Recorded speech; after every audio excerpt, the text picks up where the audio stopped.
Bonsoir à tous, bienvenue dans le 19h45. Voici les titres à développer. Le port du masque de protection est obligatoire pour tout citoyen en République du Bénin en cette période de coronavirus. Au regard de l'évolution de la crise sanitaire, les populations respectent-elles le port du masque en tout lieu? Élément de réponse dans ce journal. Nous parlerons des masques de protection utilisés pour se protéger contre le coronavirus. Depuis l'apparition du Covid-19, certaines règles de bonne pratique restent méconnues, comme celle de la gestion de son masque après utilisation. La cartographie des risques, on en parle également. C'est un outil de prévention des goulots d'étanglement d'une entreprise, certes, mais inexistant dans la gestion des entreprises. Précision dans une dizaine de minutes.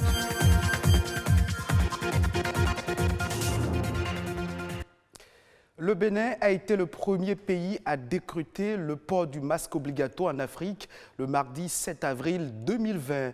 Plus de 3 mois après avoir rendu le port de ce dispositif biomédical obligatoire et au regard de l'évolution de la crise sanitaire, les populations de Cotonou et d'Abomey-Calavi respectent-elles le port du masque en tout lieu? Pour répondre à cette question, une équipe de la rédaction de BBV4 a sillonné quelques lieux publics et quartiers. Voici le reportage. Je constate, comme vous et moi, que tout le monde ne porte pas. Regardez les jeunes qui viennent déjà devant nous, ils n'ont pas leur masque. Le port de masque obligatoire contre la pandémie du moment, le coronavirus, l'une des mesures barrières fortement redoutées dans les marchés, les lieux publics et même dans les quartiers. Nous sommes ici à Godomin, commune d'Abomey-Calavi. Notre caméra surprend ces deux dames qui s'apprête à être remorquée par ce conducteur de taxi-moto. La jeune fille n'éprouve aucune gêne à ne pas porter son masque en cette période de pandémie. Tout le monde ne croit pas que la maladie existe. Tout le monde ne croit pas. Malgré les sensibilisations, tout ce qui se passe, les gens ne croient pas. Ils attendent qu'un de leurs proches meure de ça ou ait l'exemple avant de croire. Mais c'est dommage, c'est vraiment dommage. Masque sous le menton, le temps de s'aérer le visage ou de faire autre chose. Un geste qui rend, selon les spécialistes, le masque inefficace contre le coronavirus. Dans l'espace public, tout comme dans les quartiers, certaines personnes circulent sans porter leur masque de protection. Souvent, beaucoup de gens ne portent pas dans les ruelles. Mais si c'est pour sortir, pour aller en ville, on voit plus les gens, la majorité des gens portent. Mais dans les ruelles, peu de gens le portent. Et aussi, il y a des gens qui ne portent pas parce qu'ils disent qu'ils ont du mal à respirer. Il y a des gens qui se disent, si je ne le porte pas, on va m'attraper. C'est ça qui fait qu'ils portent ça. Mais d'autres ont vraiment pris conscience que la maladie existe réellement. La maladie liée au coronavirus existe bel et bien au Bénin, selon les statistiques évolutives données par le gouvernement.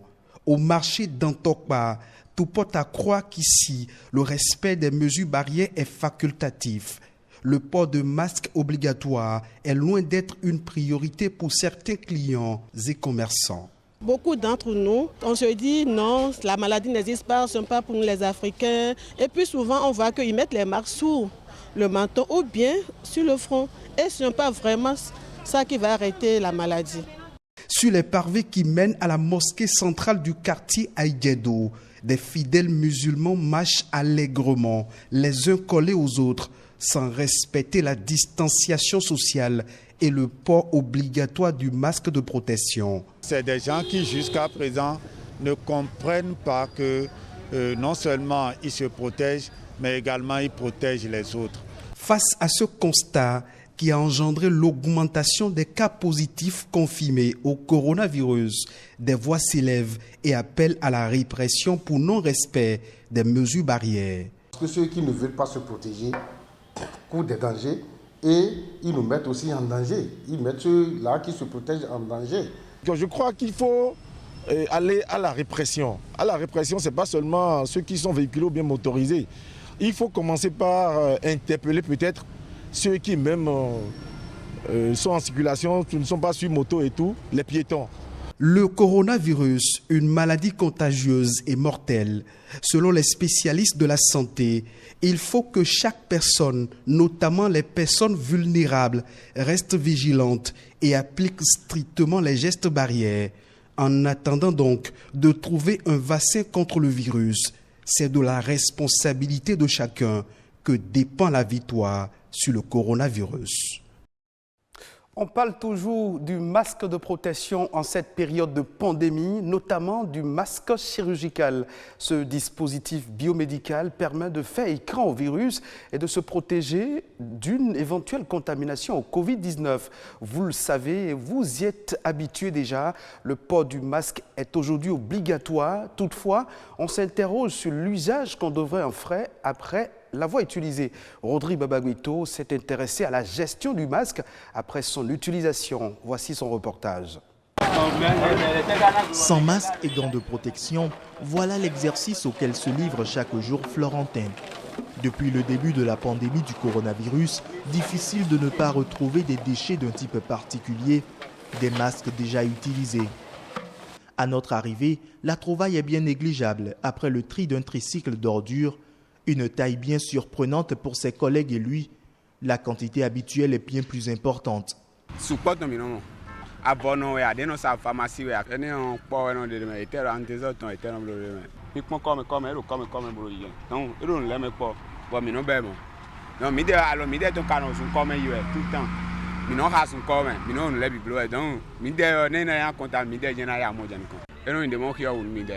Un sentiment complètement justifié. Le port des masques de protection contre le coronavirus fait naître aujourd'hui un autre problème, celui de leur gestion après utilisation. Les masques à usage limité, vous savez, par jour, chaque personne doit utiliser 3, vu le nombre que nous sommes, etc.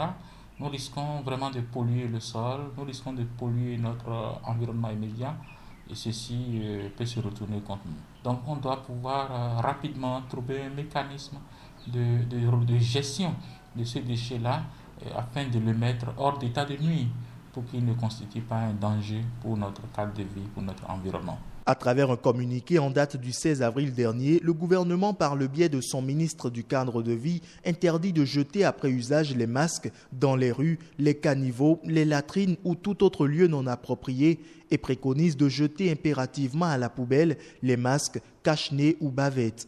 Pour ce médecin, une solution pourrait bien être plus radicale afin d'empêcher la pollution et la contamination. Le masque constitue un déchet biomédical dans ce contexte. Tout ce qui est déchet biomédical ne se gère pas comme les déchets ordinaires. Le masque qui a déjà été utilisé est donc supposé avoir être déjà contaminé. Il faut l'incinérer, sinon il va se retrouver dans la main des inconscients, des naïfs, surtout les enfants, et constituer encore une source de propagation de la maladie. Jeter à la poubelle, les ramasseurs des déchets vont encore les récupérer, et c'est possible les utiliser, les réutiliser, ce qui encore constitue une exposition pour ces personnes-là. Les masques réutilisables doivent quant à eux être décontaminés à la fin de la journée et mis dans une solution d'eau de javel ou une solution chlorée durant 1 heure de temps au moins avant lavage au savon et séchage au soleil. Les masques, outils de protection ou armes dangereuses, seule l'utilisation qu'en fait le citoyen le définit. On reste collé à l'actualité du coronavirus, direction le Burkina Faso. Les 2 principaux aéroports du pays vont ouvrir dès le 1er août. Selon le gouvernement, des mesures ont été prises pour éviter toute importation du Covid-19 dans le pays. À l'ouverture des frontières aériennes, la présentation d'un test négatif et le port obligatoire du cache-nez sont, entre autres, des conditions imposées à tout voyageur venant ou quittant le Burkina Faso. Au niveau des aéroports et des agences de voyage, des dispositifs sont prévus pour réduire les risques de contamination. Selon les autorités, toutes ces mesures seront réciproquement applicables dans tous les pays desservis par les mêmes compagnies aériennes.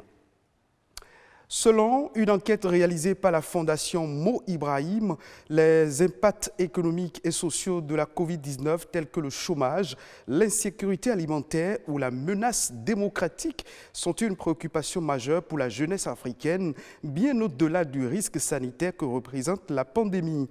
C'est ce que révèle un sondage effectué au mois de juin 2020 par cette fondation auprès de 16 anciens boursiers, élèves et universitaires regroupés au sein du New Generation Network et du Forum annuel de la génération actuelle. Ce sont au total 237 jeunes citoyens africains de niveau intermédiaire ressortissant de 43 pays africains et de divers secteurs et disciplines qui constituent l'échantillon de l'enquête. Pour la Fondation Mo Ibrahim, les principales conclusions de l'enquête semblent contredire la pensée actuelle selon laquelle la crise sanitaire est le plus grand défi de l'époque. Retour au Bénin, des entreprises naissent chaque jour et d'autres ferment très tôt les portes. L'une des raisons de cette fermeture brusque est le défaut de cartographie des risques, un véritable outil de prévention et de gestion des risques au travail. Que gagnent les entreprises à disposer d'une cartographie des risques? Jean-Tilé Armand Badegui est expert en management de la qualité. Il nous parle de la cartographie des risques, notamment de son utilité. Des entreprises ferment leurs portes juste parce qu'un risque n'a pas été identifié, ou bien un risque a été identifié mais a été mal évalué, ou bien a été identifié mais a été carrément ignoré. Et quand ce risque survient, vraiment, les entreprises ont du mal à pouvoir gérer ce risque puisque rien n'a été prévu comme action de maîtrise de risque. Et donc du coup, le temps qu'il faut pour mettre une action, prendre une décision, les ressources qu'il faut pour gérer le risque, ils sont souvent, c'est dit un peu tard et subissent ce risque. Ils perdent soit des marchés, ils perdent soit des clients, ou bien carrément c'est des risques liés à la fiscalité, à l'impôt, ils sont fermés, sont redressés. Voilà, donc beaucoup d'entreprises aujourd'hui ferment leurs portes et des projets échouent juste parce que l'aspect risque est souvent négligé. Bien vite, j'exhorte les entreprises, les chefs d'entreprise à identifier les risques liés à leur activité. Ils n'ont rien à perdre à le faire. Ils n'ont rien à perdre à prendre des mesures pour anticiper. C'est donc pour gérer ces risques qui peuvent nuire à l'entreprise qu'on élabore un document qu'on appelle cartographie des risques.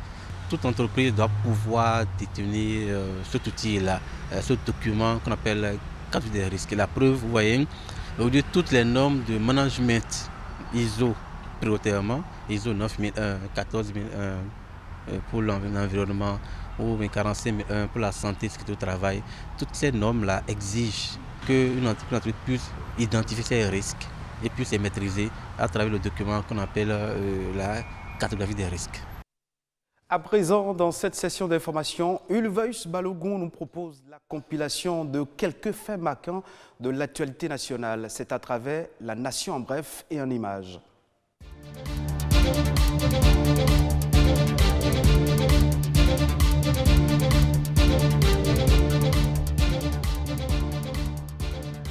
Encore une qualification mondiale pour le Bénin. Selon World Happiness Report 2020, le Bénin a réalisé une forte progression en 10 ans dans le classement mondial des pays où l'on vit dans le bonheur. Selon le rapport rendu public, le Bénin est le 3e pays en Afrique, juste derrière l'île Maurice et la Côte d'Ivoire, où l'on est le plus heureux. L'étude s'étend de 2017 à 2019 et prend en compte 153 pays du monde. Elle s'appuie sur plusieurs critères comme l'espérance de vie, les prestations sociales, les institutions politiques, la liberté, l'éducation, le produit intérieur brut par habitant, le niveau de cohésion sociale, la générosité et la perception de la corruption.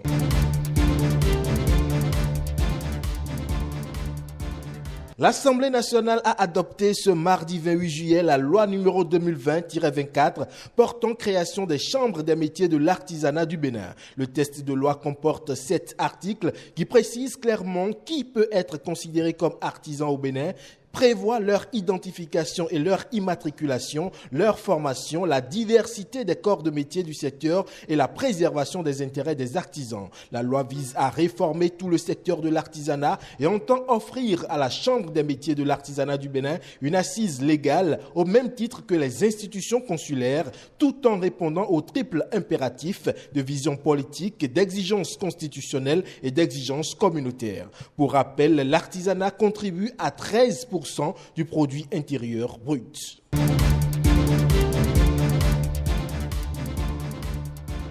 Le gouvernement renforce son partenariat avec le Programme alimentaire mondial à travers la signature d'un protocole d'accord. Le document consacre la mise en œuvre du plan stratégique pays 2019-2023 qui vise entre autres la réduction de la faim et le renforcement de la sécurité alimentaire et nutritionnelle au profit des personnes vulnérables. La mise en œuvre de ce plan stratégique permettra d'assurer l'accès des populations vulnérables, notamment les enfants en âge de scolarisation, à des aliments sains et nutritifs et à des services sociaux de base durant toute l'année scolaire. L'amélioration de l'état nutritionnel des populations vulnérables, notamment les enfants, les filles, les femmes enceintes et nourrices dans les zones ciblées conformément aux objectifs nationaux à l'horizon 2023. Il va également permettre le renforcement des capacités des institutions nationales et locales à travers l'amélioration de leur système inclusif pour l'atteinte de l'ODD2, notamment en ce qui concerne l'alimentation scolaire intégrée et la sécurité alimentaire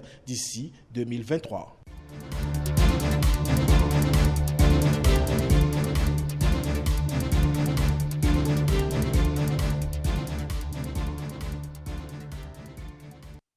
Merci à vous, Ulvaeus Balogun, pour toutes ces informations. Et ce sera tout pour cette session d'information.